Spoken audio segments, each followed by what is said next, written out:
నమస్తే.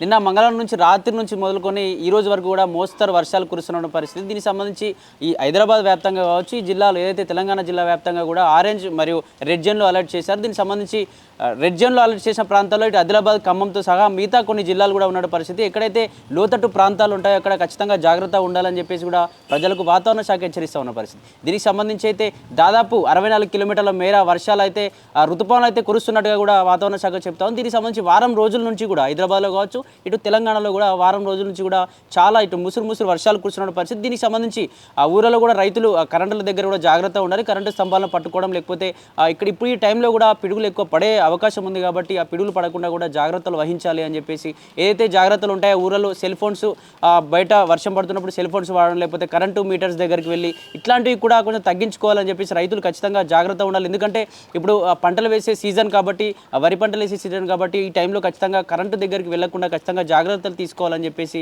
ఎందుకంటే బాడీ ఆ టైంలో కొంచెం చల్లదనంగా ఉంటుంది కాబట్టి కింద భూమి కావచ్చు, పైన ఎక్కడ ఏ ప్రదేశమైనా చలిగా ఉంటుంది. అదేవిధంగా దీనికి సంబంధించి ఈ వర్షం వల్ల కూడా కొంచెం తేమ శాతం ఎక్కువగా ఉంటుంది కాబట్టి ఇబ్బంది పడే ఛాన్స్ ఉంటుంది, షాక్ గురై చనిపోయే ప్రమాదం ఉంటుందని చెప్పేసి రైతులకు కూడా హెచ్చరిస్తూ ఉన్న పరిస్థితి. దీనికి సంబంధించి హైదరాబాద్లో కూడా ఇటు ఒకప్పుడు హైడ్రా విషయంలో ఏదైతే కూల్చేసిన ఇళ్ల విషయంలో కావచ్చు, కూల్చేసిన అవారు గోడలు ఏవైతే ఉన్నాయో వీటికి సంబంధించి కన్స్ట్రక్షన్స్ అయితే ఎక్కడెక్కడ ఆగిపోయిన పరిస్థితి. ఈ లోతట్టు ప్రాంతాల్లో కూడా వర్షపాతం ఎక్కువ కూడా నామోదైన పరిస్థితి హైదరాబాద్లో. దీనికి సంబంధించి ఇటు ఏదైతే డ్రైనేజ్లు ఉన్నాయో ఆ డ్రైనేజ్ కూడా నిండిపోయి రోడ్డు వ్యాప్తంగా ఈ రోడ్లపైన ఎక్కడెక్కడైతే లోతట్టు ప్రాంతాలు ఉంటాయో అక్కడ కూడా వర్షం నీరు చాలా ఎక్కువగా రోడ్లపైకి వచ్చి దీనికి సంబంధించి ట్రాఫిక్ కూడా జామ్ అయిన పరిస్థితి.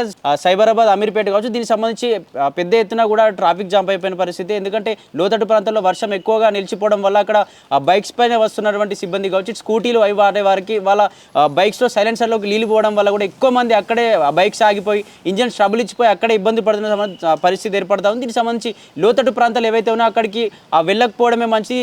అక్కడ ఉన్నటువంటి జాబర్స్ కావచ్చు, ఈరోజు కొంచెం జాబ్ వెళ్ళే ప్లేస్ కొంచెం చేంజ్ చేసుకోవాలి అని చెప్పేసి ఆ ట్రాఫిక్ ఆంక్షలు కూడా విధిస్తున్న పరిస్థితి. దీనికి సంబంధించి అయితే హైదరాబాద్ వ్యాప్తంగానైతే మోస్తరు నుంచి అతి భారీ వర్షాలు కురుస్తున్నాయి. ఋతుపవనాలు మొత్తం ఇటు హైదరాబాద్ పైగా, అలాగే ఆదిలాబాద్, నిజామాబాద్ పైగా కూడా వీస్తున్న పరిస్థితి. దీనికి సంబంధించి అసలు వాతావరణ శాఖ కూడా చెప్తా ఉన్న పరిస్థితి. అటు రైతులు కూడా జాగ్రత్త ఉండాలి. అలాగే ఎక్కడైతే ఇటు జాబ్కి వెళ్ళే వాళ్ళు కావచ్చు, రోడ్లపైన ఇట్లా ఎటువంటి ప్రయాణాలు ఉన్నాయి, ఏదైతే సముద్ర తీర ప్రాంతాల్లో ఉన్నటువంటి వ్యక్తులు, ఖమ్మం కావచ్చు, దీనికి సంబంధించి సముద్ర తీర ప్రాంతాల్లో ఉన్న వాళ్ళు కూడా జాగ్రత్తగా ఉండాలి. ఎందుకంటే ఋతుపవనాలు ఎక్కువగా వచ్చే అవకాశం ఉంటుంది. ఏదైతే చేపలు పట్టే వాళ్ళు కూడా ఇక్కడ ఈ సమయంలో చేపలు పట్టడం కూడా మంచిది కాదు అని చెప్పేసి కూడా వాతావరణ శాఖ చెప్తోంది. సరే చూద్దాం అసలు ఏ జిల్లా వ్యాప్తంగా ఏ విధంగా ఉంది అని చెప్పేసి ఒకసారి చెప్పే ప్రయత్నం చేస్తాం.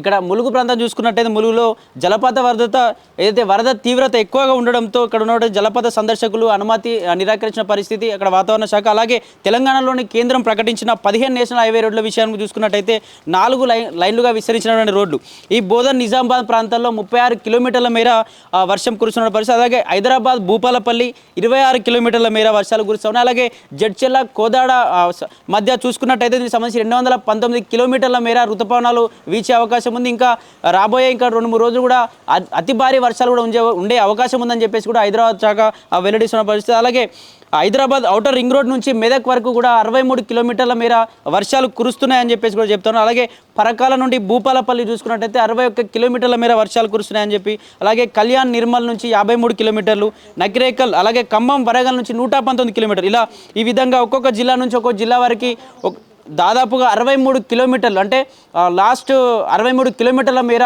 అంత పెద్ద భారీ వర్షాలు కూడా ఉండబోతా ఉన్నాయని చెప్పేసి ఖచ్చితంగా లోతట్టు ప్రాంతాల్లో ఉన్నటువంటి జనాలు కావచ్చు, అయితే జాబ్లకు వెళ్ళేవారు కావచ్చు, ఖచ్చితంగా ఈరోజు లీవ్ తీసుకోవడమా లేకపోతే వాళ్ళు వెళ్ళే ప్రదేశాన్ని కొంచెం చేంజ్ చేసుకుని వెళ్ళడమా చేయాలని చెప్పేసి చెప్తాను. ఎందుకంటే ఇంతకుముందు హైడ్రా విషయంలో కూల్చివేసినటువంటి అవారు గోడల విషయంలో కావచ్చు, డ్రైనేజీలు ఎక్కడ పడితే అక్కడ కొన్ని పనులు అయిపోయిన పరిస్థితి. ఆ పనుల వల్ల కూడా ఎక్కడ పడితే అక్కడ వర్షాలు నిండిపోయి, వర్షాల్లో నీరు నిండిపోయి అయితే ఆ కాలనీ వాసుల దగ్గర ఆ కాళీవాసుల్లోని ఆ ఇండ్లలోకి కూడా వాటర్ వెళ్తూ ఉన్న పరిస్థితి. దీనికి సంబంధించి హైడ్రా కూడా ప్రతిరోజు ప్రతి ఏరియాను కూడా సందర్శించే ప్రయత్నం చేస్తూ ఉంది. నిజంగా హైడ్రా కొందరికి మేలే చేసిందని, కొందరికి చాలామందికి కూడా అన్యాయం చేసిందని చెప్పేసి కూడా ప్రజలు కూడా వాపోతూ ఉన్నారు. ఎందుకంటే హైడ్రా వల్ల కూడా చాలామంది ఇబ్బందులకు గురవుతూ ఉన్నారు. వాళ్ళు ఏదైతే హైడ్రా వల్ల కూల్చేసినటువంటి ఇళ్ళ విషయంలో కావచ్చు, అవన్నీ వాటర్ అక్కడ స్టోర్ అయిన వాటర్ అన్నీ వచ్చి మా ఇళ్ళలో చేరుతూ ఉన్నాయి. మీరు కూల్చేసిన అవారు గోడల వాళ్ళ దగ్గర ఒకప్పుడు వర్షం పడితే ఆ గోడలను ఆపేవి, ఆ గోడలు తీసివేయడం వల్ల కూడా ఆ వాటర్ వచ్చి మా దగ్గర వచ్చి మా ఇళ్ళలోకి చేరుతూ ఉన్నాయి. మాకు ఇక్కడ వండుకోవడానికి కావచ్చు, పడుకోవడానికి కావచ్చు ఇబ్బందిగా ఫీల్ అవుతా ఉన్నామని చెప్పేసి కూడా